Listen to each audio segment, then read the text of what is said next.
Thank you so much, everybody. I'm Duncan Turner. I recently moved to Melbourne. It's nice to be back here in Adelaide where I don't have to be so scared of African gangs. Oh, we're too scared to go out to dinner. Also too lazy. Uber Eats is very convenient. Apps would be better under communism. Everything would be better under communism, but apps in particular.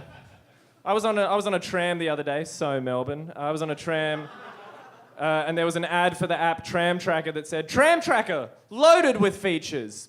One's heaps. Just track my tram. Under communism, that app would just be called Tram with a backwards R. And it'd tell you when your tram's coming. Never, they're on strike again. The workers, united!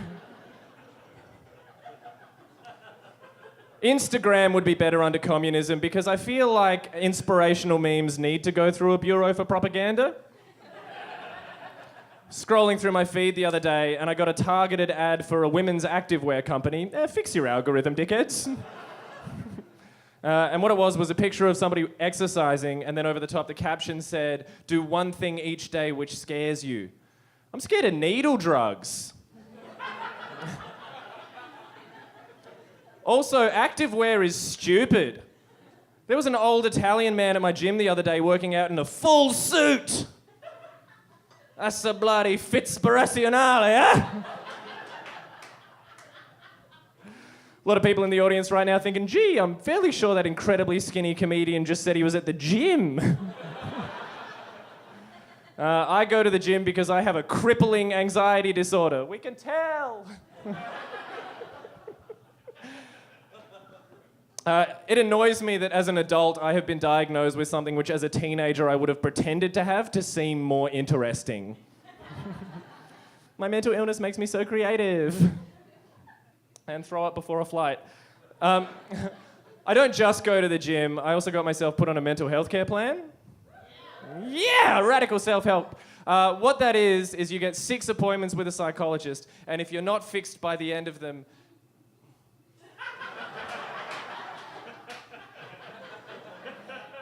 I am at appointment 5. I am worried they are going to put me in a bin. I think that humans treat animals better the sadder that they look. So you got puppy dogs, those sad little puppy dog eyes. Oh, puppy dog, I'm gonna love and cherish you forever and use you to make up for all the human relationships I failed to maintain into my 30s. Fish, no real facial expression. Nah, kill him and eat him. A crab, no real face, boil it alive. And the dolphin, always smiling, the dolphin. Did you know that when Russia took over the Crimea in 2016, one of the Ukrainian military assets they seized was a dolphin army? Because after the Cold War, Ukraine was into some kinky shit. That's true, and it came out this year that after they'd taken it over, the Ukrainian dolphins stopped interacting with the Russian trainers, stopped taking food, and all starved to death. Oh, fun bit, Duncan. And the Ukrainian minister for Crimea, Boris Babin, came out and said, well, of course they did. They were patriots.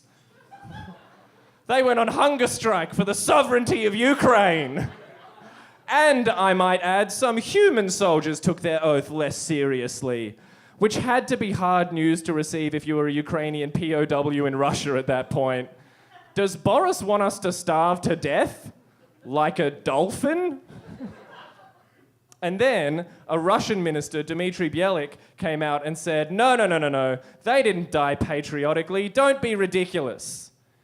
Ukraine had demilitarized them 2 years before we took over. Those dolphins had returned to civilian life. Just a regular old suicide then, like any other returned veteran.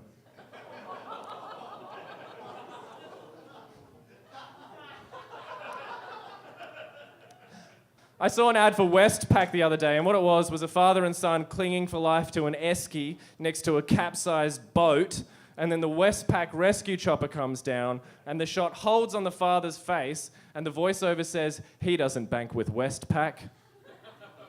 Not all Australians are with Westpac, but we're with all Australians. Thanks? Oh, thanks for not letting us Bank SA customers drown on the high seas, Westpac. Also, is that a threat? Like, is the next Westpac ad going to be the chopper coming down and a paramedic with a megaphone leans out and goes, "Are you with Westpac? I'm with the credit union. Please save my son. This rescue will incur a $2.50 service fee. Do you accept?" Thanks very much, everybody. Jason Chong. You're very kind.